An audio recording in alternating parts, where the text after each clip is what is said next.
guys! Welcome to my channel. Flower arrangement naman tayo ngayon uli. And ito ang basket na gagamitin ko ngayon para sa mga bulaklak. Ito, yung bundle na to. And then ito combine ko kasi gagawa tayo ng flower arrangement sa birthday celebrant. So ito naman yung flower na ilalagay ko rin dyan. Combine ito. Yan. So kanina, since ito yung basket, syempre, hindi pwede ilagay dito, tutulo. Gumawa na lang ako ng recycled na tray na ginipit ko. Ayan, tinanggal ko na.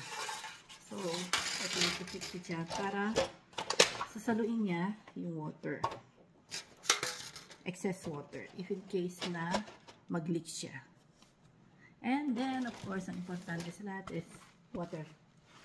Water, wet foam. Ito yung gagamitin natin. So, ito na guys, yung wet foam na soak na.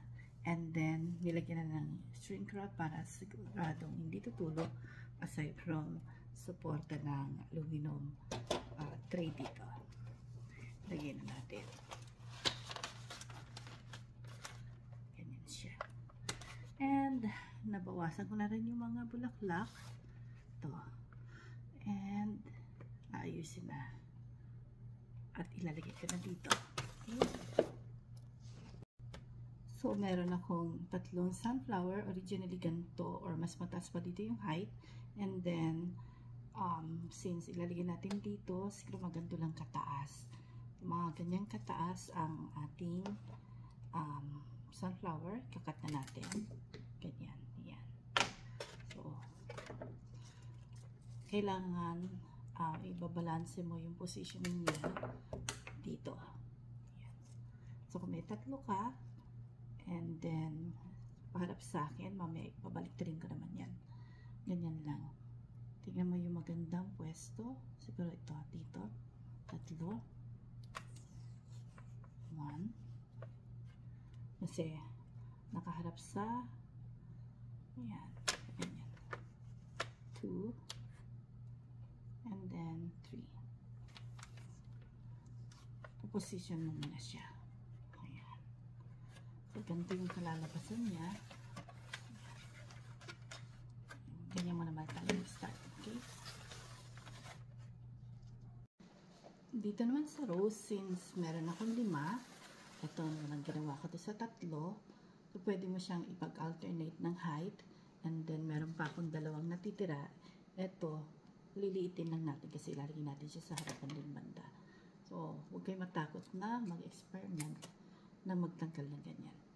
Kung saan mas maganda.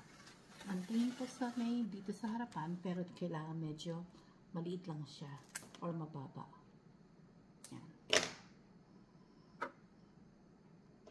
Position.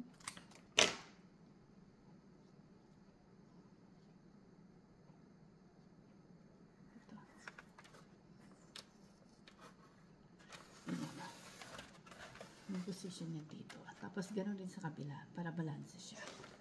Ganyan yung una yung gagawin. Babalanse niyo muna yung mga magaganda or yung pang-attract. And then, second na, since marami itong yellow natin, tsaka nyo na isa-scattered sa ibang lugar. Ito muna yung positioning. So, yan. Ganda na ang kalalabasan niya. And, umpisa na tayo dito sa maliliit na rose. Kailangan maliliit din or mababa. Yan. Ganyan. So, ipasok naman natin. So, ayun na. Hindi ko na ayun na. Oh, ha? Konti na lang. And then ito, kagaya nung nasa dulo, yan. Dito mo rin siya ilalagay banda. Para ayan, maganda. Parang may mga antena lang. Ang ganda, oh. Ayan. Hindi pa tayo tapos. May ilang pieces na ilalagay para mapuno. Matatapos na tayo. Maglalagay na tayo ng ribbon sa gilid. Ito yung pang-cover natin dun sa para hindi makita yung green wet foam. Ayan.